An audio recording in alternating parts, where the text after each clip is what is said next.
playing Merfolk, but I don't know if it was blue-black. Was it blue-black? Okay, sounds like Chris Williams. Edgar is not laid out AJ now. That's crazy. Yeah, it is. So if one of them loses, the loser doesn't make top 8? Oh no, AJ will make top 8 if he loses. Wow, okay. AJ is a lock no matter what. That's why he's forcing him to play. Wow. But wow, this he is might put an X2 in like Jerry with a high breaker. Huh. Wow, that's a crazy development. Okay, we'll report that. Just to finish up what I was saying, basically what it looks like is that Edgar Flores, who was threatening making level 5, is now threatening level 6. That's what I'm getting at. Edgar Flores is now threatening level 6. Oh my goodness. We just talked about him making level 5 in 3 weeks. He's not going to make level 6. Right. But he is threatening level 6 in Dallas next week, depending on how well he does. Wow. Threatening hitting that threshold. It's absolutely crazy. So, anyway, now just to before the match gets started. Following players: Raymond I wish we Tucker could and Cody Napier. get this Raymond in before these and guys Cody, start we talking. did get that draft to launch. Please come on down to side events. The rest of the pod is waiting for you. Raymond Stalker and Cody Love Napier, that the dice $10 case. draft number 3. So, real quick, and it sounds like Drew's ready to come in and tell us the same thing we just heard from Alex. Come over here and talk if you're going to talk quick. Just so you're on this side of the mics. I drew. I'm fine. Nick Spagnuolo is actually live for top 8, and Caleb and Jerry are playing, and AJ is playing Edgar Flores and is actually making Edgar play to try and dream crush the winner of the Caleb Jerry match into top 8. That's at absolutely X1. crazy. Yeah. Because the tiebreakers work in Jerry's favor. Basically, he's playing for Jerry. So wait a minute. Jerry is at X1 now, right? Jerry's at X2. Or X2 now. I'm sorry. So Yeah. the winner. So can if possibly Jerry get top beats 8. Caleb and AJ beats Edgar, Edgar's out and Jerry's in. Wow, that's nuts because his tiebreaker. Because he has buys. Right, because of his buys. Wow, that's nuts. Huh. Oh, that'll be an interesting storyline. We'll have to follow what happens here. We're still looking for I almost drama feel like increases. I feel like we should be calling AJ and Flores into this Yeah, no, featured match. I ran over to Glenn, and Glenn was like, nope, what's done is done. Yeah, unfortunately. If you wish to draft, So anyway, we'll talk about this match here then. Yeah. See you guys Thank later. you. Cool. Thanks for the Is update. now Yeah, filled there you up have it. again. We're still So we- looking for Cody Napier. So, Cody, if you are anywhere within well, I the guess we vicinity can of my voice, temporarily $10 draft is waiting for scratch, you. Or if Edgar out anyone in knows pencil, Cody, please let him know until or let he us know what his status wins is. against AJ. Yeah. So Okay, so we've got a match here. George went with a brainstorm and now has a misty rainforest. And Ben is going to play a Horizon Canopy into a Tarmogoyf. so looking at George's list, George is a Painter Servant Grindstone list, playing 2 Trinket Mages, 4 Goblin Welders, and 4 Painter Servants, who he listed under spells. He listed the other guys under creatures, but the Painter Servants are under spells. I was like, wait a minute, a Painter Servant Yeah. deck without Painter Servant? Right, that I know. doesn't seem right. For a second, I kind of questioned that, but there's George Blankenship there. We're sitting here round 8, and it's really some of the storylines here looking pretty crazy. I mean, we were just talking about Edgar Flores making top 8, but he is being forced to play it out by AJ Soccer, who apparently is win or lose in the top 8. AJ makes it in, but if he wins, it sounds like the winner of the Caleb Jerry match will make This it is in. the last call for So, Cody. we'll see for Cody sure. Napier. All right. George Cody drops out a is not second here. brainstorm.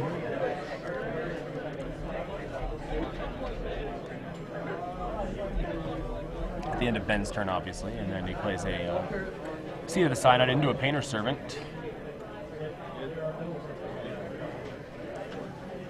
So Blankenship already assembling half of his combo. Wienburg, now Wienburg's got a lot of interaction compared to a lot of the Bant aggro lists, like the one Spagnuolo was playing earlier. He did have a match against Spagnuolo, and Spagnuolo took that match.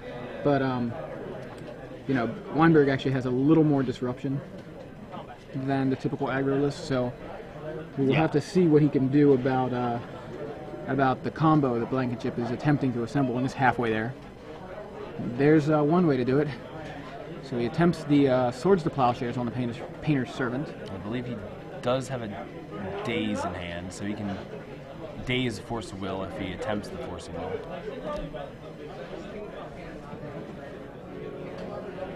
Yeah, a lot of people on Twitter want to see that match. You know, can't really, doesn't look like there's anything we can do about it at this point, but because we did find out way too late, they're not even another feature match. It looked like a draw match. You know, it looked like a match they were going to draw, and it was just, no point in sticking them at the feature match table. Also unfair to these guys, too. Sure, absolutely. Not really fair to move them from under the lights just because something else came up. So, this is good magic here too. Yeah, absolutely. We commiserate on the opinion there of the drama in terms of storyline or whatever. But here we are, and Ben swings in with his Tarmogoyf, which because of swords as opposed to like maybe a black removal spell doesn't pump the Goyf. The Painter Servant in the graveyard doesn't pump the Goyf.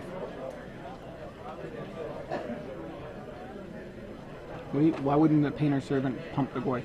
Because swords removes it from the game. Oh, you said Painter Servant in the graveyard. I was kind of confused. Painter Servant is not in the graveyard. No, it's not. And that's why it doesn't pump the Goyf. There is that. But what I'm saying is, if there was another removal spell that put it in the graveyard, it would pump it way further. But it's a smaller Goyf than... Yeah, I get what you're saying here. No artifact and creature to make that Goyf a little bigger.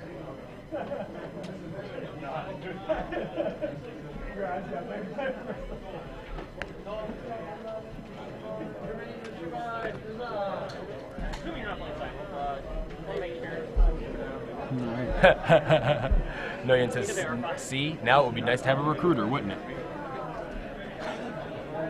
Well, it might. Noyan's on that recruiter today. I think he must have a back stock. He's trying to sell him. Who knows? All right, Wienburg getting a Knight of the Reliquary on his side of the board. Yep. I only see, is it 2 lands in his graveyard? Definitely Scalding Tarn. What's under the Swords to Plowshares? I believe it's I think it's another land. I think it is too. Could be wrong. Yeah, well, so probably a 4/4 Knight. But the Goyf gets in. So we got a land, instant, and that's it. So I think that Goyf is pretty small. Is that all you see is land and instant, right? Brainstorm, Force, some lands, and Sword to Plowshares. I believe That's all so. I see in the graveyard. George playing an Intuition for his 3 Painter Servants. So, Noyan, see, Intuition works almost just as well as Recruiter, right? Seems right. And he puts 2 in the graveyard, which he can weld back later. That's true. Also pumps that Goyf twice, though. It does pump the Artifact Goyf. and creature now. That does pump the Goyf, correct. Yeah. So, as I try to argue with Noyan on Twitter, Noyan has it.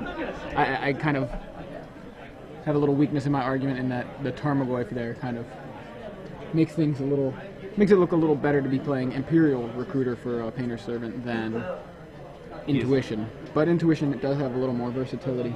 George is protecting his combo with his lands in front of his permanents. I've seen a lot of that today. A lot of players you wouldn't expect, because I know when we used to start playing, that's how we played, right? It was like lands in the front and then permanents behind the lands. It was kind of to separate our boards, I think, almost. You know what Maybe I mean? it was like almost like the lands, and just how everybody played. Everybody back then that we played against played that way, and I think if anybody didn't, it was weird to us. But now it's weird to me to see the other thing, and Posge is one that does that, I noticed. Oh, really? Puts the lands in front of the permanents, the other permanents, the non-land permanents.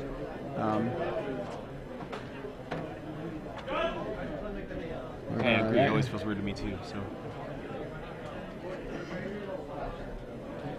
Meanwhile, he used the Red Elemental Blast to take out a Knight of the Reliquary. That's what I was looking for. Both players at 15 life, but that's not for long, because that Goyf is looking about to smash in, either take out that Painter Servant, which I don't know if George wants to wait to lose his only live copy of Painter Servant. Doesn't seem likely at 15 life. Maybe at like 3 or 4. Yeah, but a second Tarmogoyf will add to the pressure there, and that's those are 4 power Goyfs.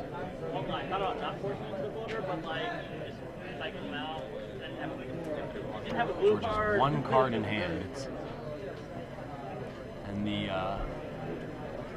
welder's long gone. Yep. He has 4 welders, but Right, there's but a he has Pyroblast. no cards right now. And Ben's just going to keep beating him with the this is Wonder Whip. something Adrian's one of our Twitter followers says. Fellow commentator Adrian Sullivan very famously inverts all his cards and entire board position to tilt opponents. Really? Yeah, I haven't played against Adrian, so I haven't seen that.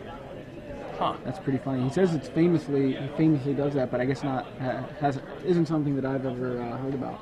I'll have to talk to Adrian about that when we're in Boston. I'll be doing commentary with Adrian in Boston.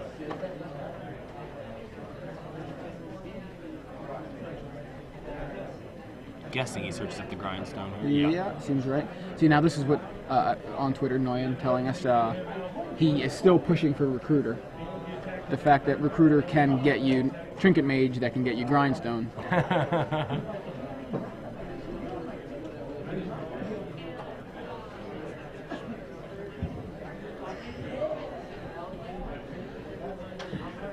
Michael Pilnick with that Adrian Sullivan factoid, and just to So George takes game 1. just to give credit where credit is due. Thank you, Michael. Michael's one of the guys who's been giving me some feedback after San Jose and a little bit after last night, and helping us out here on the Twitter feed. Absolutely. I'm gonna let the Twitter people battle it out. We're going, we're not gonna be the middlemen here, but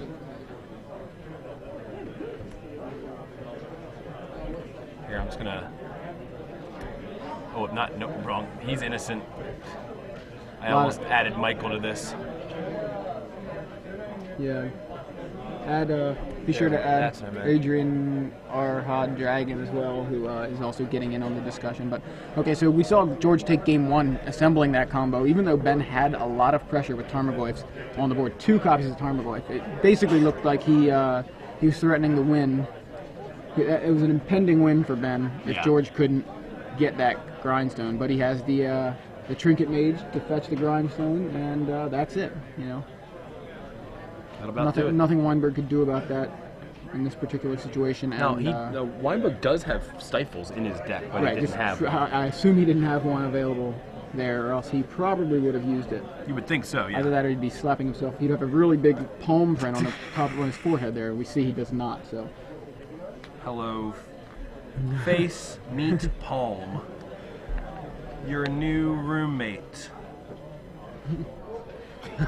I'm not sure. So there's Drew Levin in the background, basically resting up for top 8.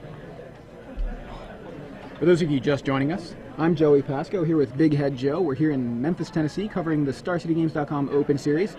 It's late Sunday. We're in round 8, the final round of the Legacy Open Series event. We're watching Ben Wienburg on the right with a Bant New Horizons list, and George Blankenship on the left with a Painter's Servant Grindstone combo, which we just did see him assemble to take game 1, despite a lot of pressure from Ben Wienburg's Tarmogoyfs.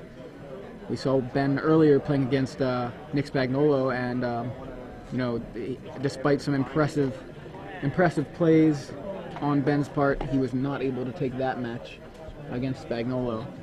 Right. Got a little bit overwhelmed by Cold-Eyed Selkie and Exalted Triggers, pretty much. Yeah, that was a pretty cool interaction we saw there. Yeah, it's kind of... Cold-Eyed Selkie seems like such a little, an innocuous little card. Yeah. It's a 1/1 for 3. Right, but It's got Island Wall. in a Bant list that has a lot of Exalted Triggers, he just... Spagnolo just had 2 Hierarchs on board, and the Cold-Eyed Selkie was drawing him 3 cards a turn, and he just buried Wienburg in card advantage in that game, and that was game 3, and it was in extra turns. For sure. If it's possible, we should try to get the runner to get us some updates. Well, we can ask a fill-in runner. I pointed at him, but I turned my head. Yeah, let's see if we can. Can we get some updates periodically on what's going on in that match? That'd be great. Thank you. Thank you. There is. I don't think the runner's still here. I think he's off right now. Caleb is up a game on Jerry.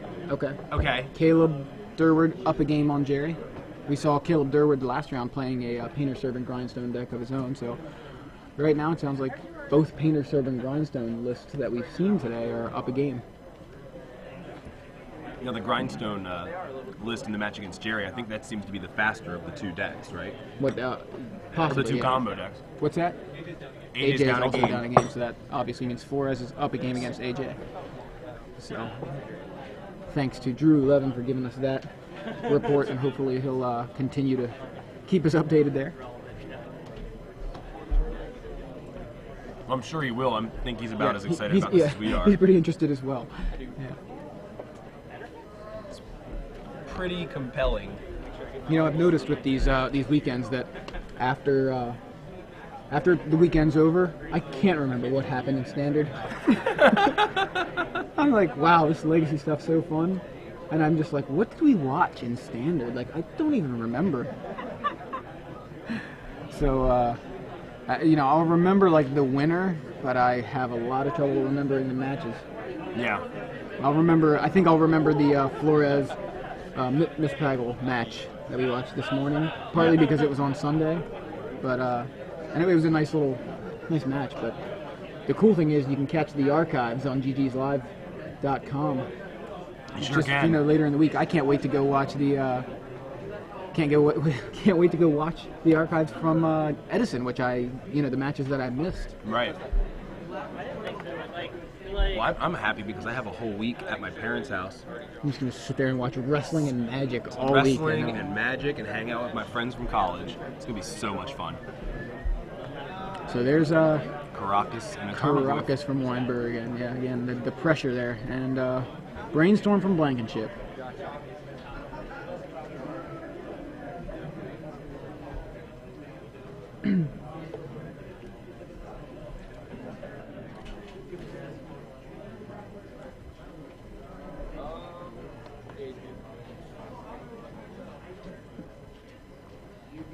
Early Tarmogoyf there seems pretty good. It's right now Yeah. it's a 2-3. Seems like that's the play of the day, the early pressure from Tarmogoyf, and then the backup Tombstalkers really making a big difference.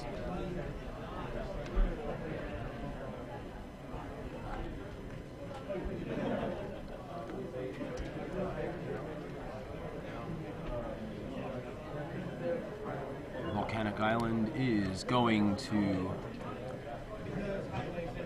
drop down the welder.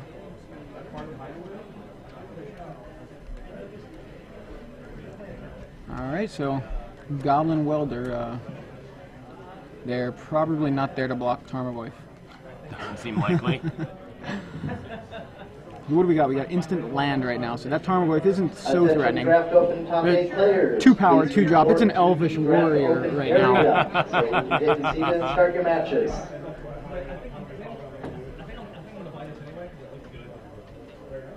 I thought Elvish Warrior was a 2-3. It is. Oh, I'm sorry. Isn't that what Tarmogoyf is? A 2/3. Oh, it is a 2-3. Oh, sorry. For a second, I started to correct myself before actually realizing I was not wrong. Yeah. Well, I definitely spoke before I realized I was wrong. So I guess it all balances Sounds out. accurate. Sounds typical.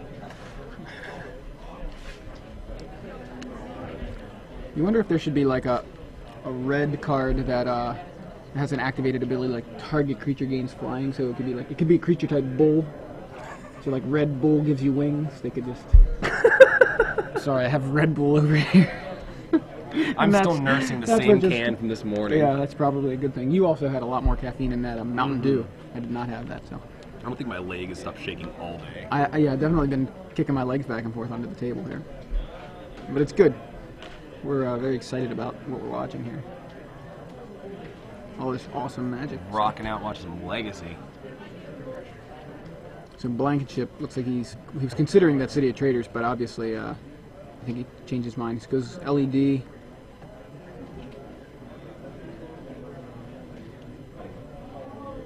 I think this is probably the most exciting Magic environment I've seen in a long time. Maybe This ever. weekend or Legacy? What do you mean? Legacy over the last month. Well, It's considering we hadn't really watched a lot of Legacy. Well, really, how much Legacy could we watch before the existence of GG's Live? You know? It's true. It's very true. But yeah, it's pretty exciting. hats off to Rashad for putting forth the GGs live into the universe. Very cool. One of the most Huge. awesome developments in the history of competitive Magic. Absolutely. Frankly. Absolutely. Frankly and Rashadly. Although I don't know who Frank is. So there's a Vendilion click from Wienburg and an intuition from Blankenship. That was It was bad. absolutely terrible. Sorry, sometimes. As the hours increase. The funny thing is, I think the more excited I am, the stupider my comments get. Yeah, hats on to Rashad, possibly. Hats on to Rashad. There you go. Thanks, Bryce. Bryce, I think, has been talking to you about going up to Boston, right? Right. He lives in Boston, so See, I'm trying to you're trying mize to- a spot on his floor. Right frankly. on. We put him on the spot, right on the air. Right on air. Stone Giant gives dudes wings. Too bad Stone Giant is not a Good card. good card. Also not a bull. But it does kind of it does give something wings, right? From M10 and Alpha and Beta and Unlimited, revised 4th and 5th. So it looks like George decided in the show and tell Emrakul package. That's something I have to bring this up. I'll bring it up between games or between matches. I have an interesting story that Glenn told me. Fun stuff. Okay, cool. He just reminded me. Remind me after this because I meant to say it right when I got back into the booth, but I did not. I forgot about it. Okay, so he dazed. He dazed the intuition. Obviously, George paid because He he could. wouldn't be searching up 3 cards right now. Yeah. Lion's Eye Diamond is what he used to pay. Oh. Okay, right on. Kind of got taken out of the action there for a little bit. We apologize. He chooses the grindstone.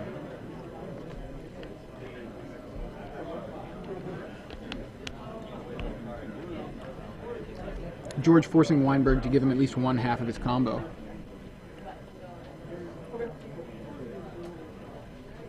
With the welder out, it's almost like giving him the whole combo. Exactly. That's where I was going. Kind of reminds me of like the Hanakami gifts ungiven kind of thing. Right.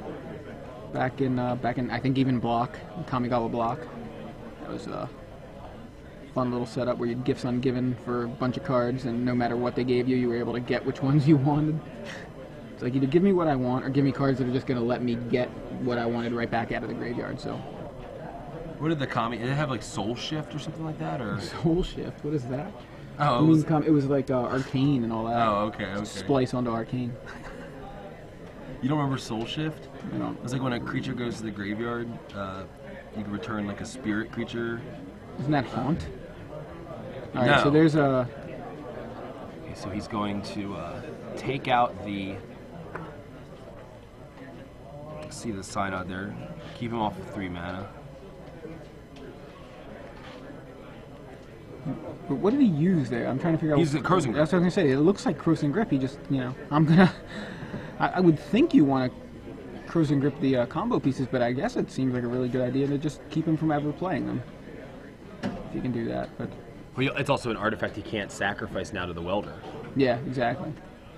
So he gets the Painter's Good Servant, call. Good call.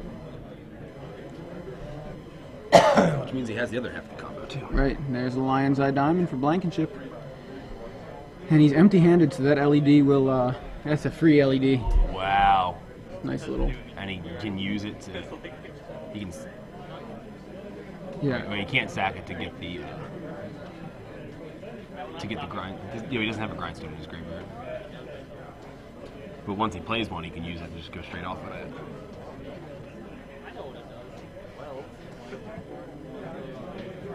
Didn't he get a grindstone? I thought he did. Oh, he discarded his hand from. So the grindstone's in the graveyard then? Discarded his hand to activate Lion's Eye Diamond, but he had an Emrakul, so he shuffled it up. Is that what happened? Okay. He's gonna chump there. I'm talking about after that happened. I thought that was the split that we were talking about with the intuition. So I'm having trouble seeing that graveyard, so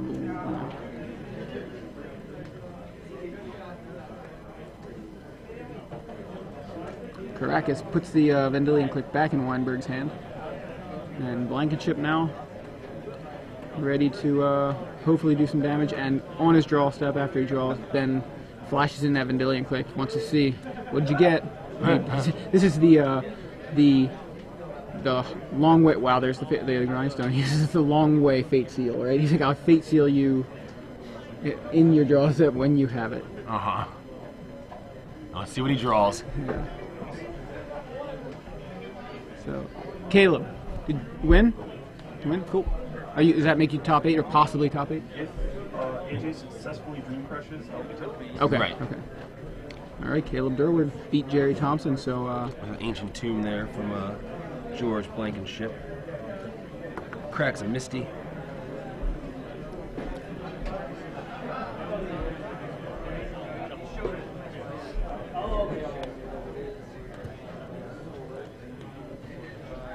and there's a Sword of Fire and Ice on the Vendilion Click.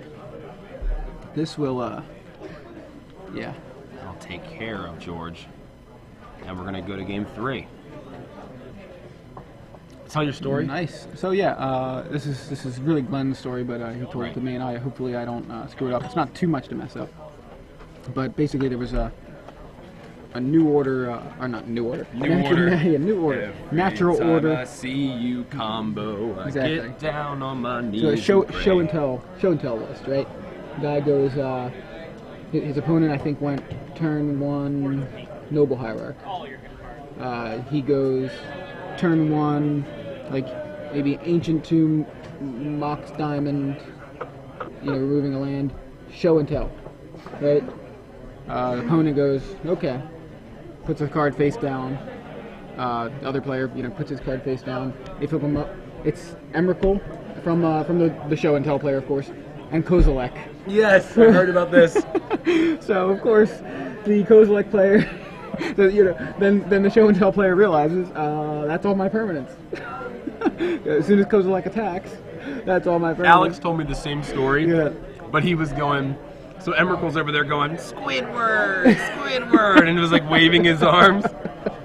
Squidward. He had us falling out laughing out there.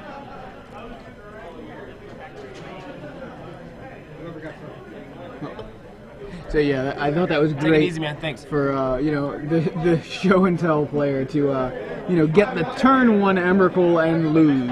How often does that happen? Funny. Right, Kozilek, basically because the Emrakul comes right into play without actually being played, the player does not get the extra turn, and so the Kozilek what actually deck was was able the to Kozilek attack in? as a tutor target or some sort of bant list. I don't even know. It was a tutor target. It was one of in the deck. He had it in his opener, and had basically the nuts. That's a really good point.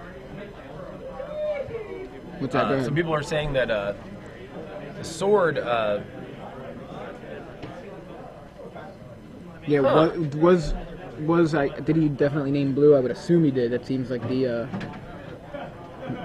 the way these Wu decks want, the color they want to name, of course. Right, But that's a the good red point. elemental blast, and yes, his sword can't equip anything with Painter's Servant for red or blue in play. Right, because the sword gives protection. There was a from Painter's those colors, Servant out. right? You know what we're saying, Rashad? Painter's Servant was in play, probably naming blue. Seems to be obvious. So Sword of Fire and Ice can't equip to anything because it gives pro blue, and it is blue itself. Fall straight off. You know what I mean?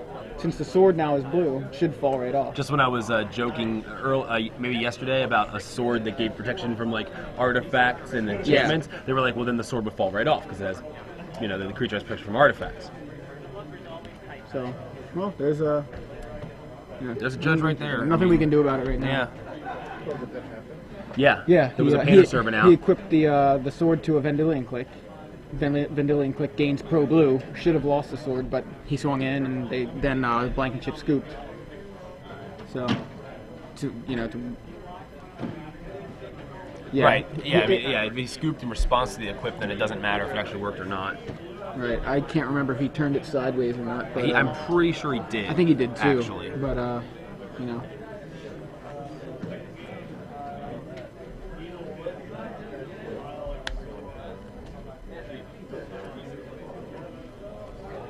so Jerry did lose. So Jerry is not going to be in the top 8.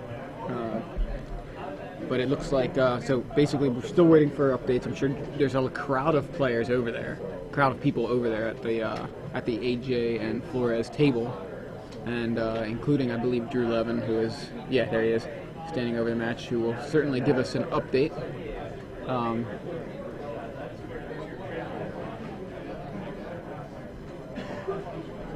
Somebody asked if Flores is going to be in the top 8. Flores is going to be in the top 8. He's winning in right now. Right.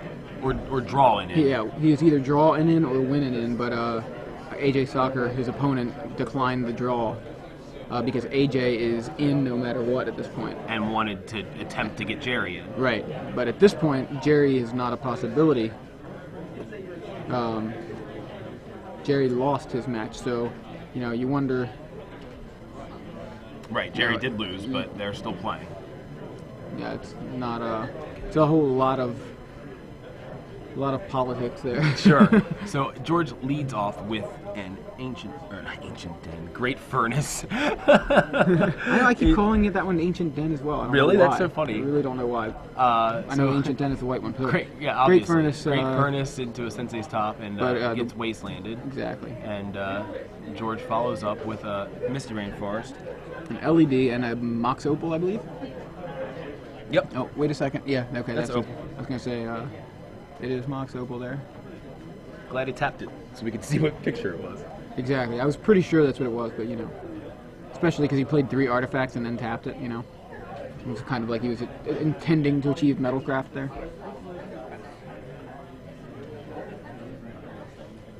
Okay. So Ben's got a Tropical Island.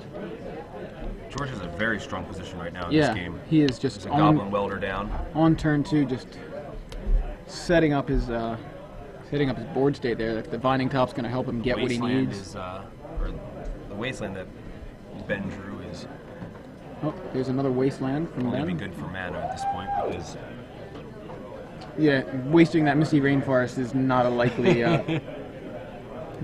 nor advisable strategy. stifling it seems like a Stifle, yes, good not idea. Wasteland. I haven't seen Ben cast a Stifle this entire match. I mean, he does. He runs a play set. 4 of them, yeah. It's not like he doesn't run them.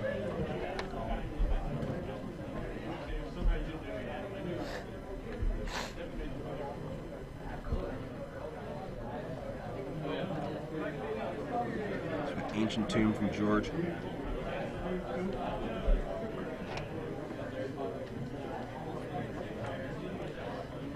And a Misty from Ben.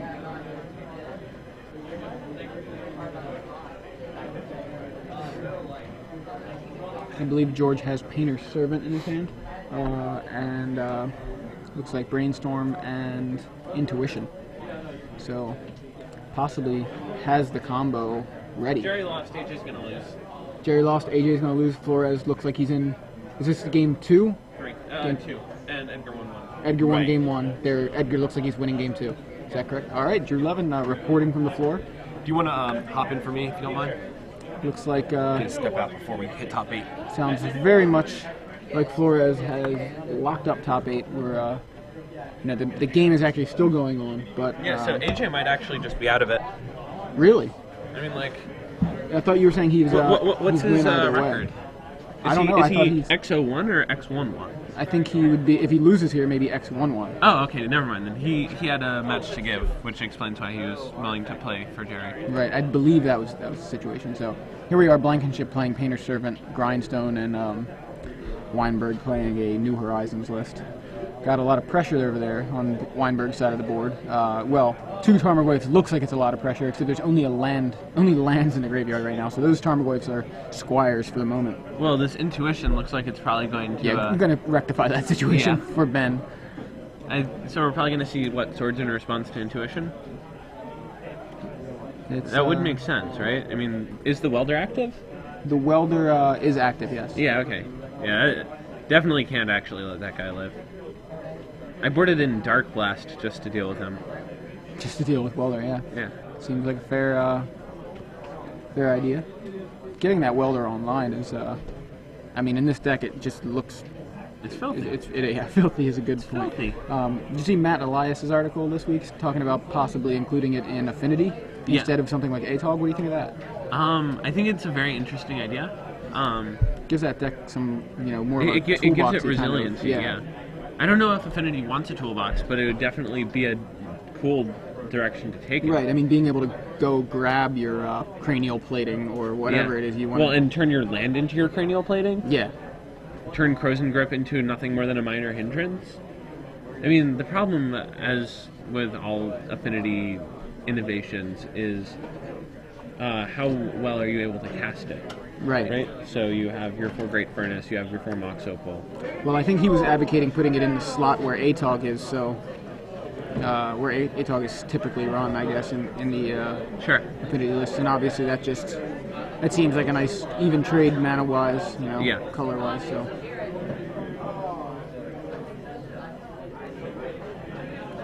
Trash your Mox Opal, go get a Ravager again, yeah. and then play your other Mox Opal. Right, those Mox Opals are nice, nice for the welder. Yeah.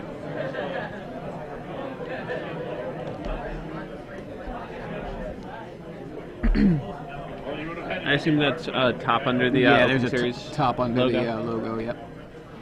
And that is what Blankenship is using right now. So Yeah, it's like, that why intuition- does he get to... I don't see Brainstorm. that no, that's intuition's the top. still on a stack, Correct. and I believe he has Painter Servant, Brainstorm in his hand. Yeah, that looks about right.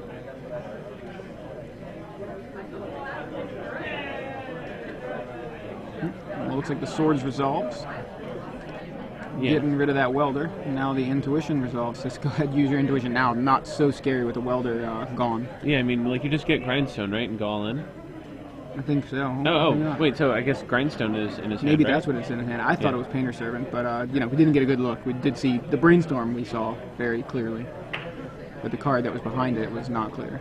Although it did look like Painter Servant to me. Yeah.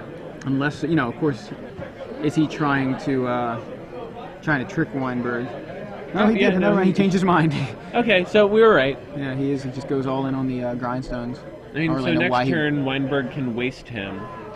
His Mox Opal stops being active. I mean, isn't active. Oh, no, he has He's top. got Never mind. he's got Okay, an so active his Mox Opal's still active. He basically needs to have hidden a mana source in the top 2 cards. And just go all in. Oh, that was at the end of the that was turn. the EOT. Wow. Yeah. Well, then. It looks like Blankenship could have set this up perfectly for himself, but we'll have to see. That is that another Mox Opal? I It couldn't is. tell. Yeah, that is. It is another Mox Opal, okay. Isn't that legendary? Good job. Wienburg picking up on that. Yikes. Yeah, that's That was a mistake. not something. I don't think he meant to do that. No. He was not thinking about the fact that it was legendary. If he has a daze, then he can punish him for it. Otherwise, I don't see a Force of Will in his hand. In but- Wienburg's hand? yeah. He's got Spell Pierce. Having trouble identifying the rest. Maybe a Wasteland there in the second card in his hand. Okay, so there he goes with the. Bang. He tries the. Is that it? Yeah, I mean he got it down. Wienburg probably going to be a little tilted by the fact that opponent goes Mox Opal into Mox Opal. Yeah, Still and wins. Still managed to have the mana. So George Blankenship takes the match. Yeah. Painter Servant Grindstone. I think you're having some discussion over. Oh,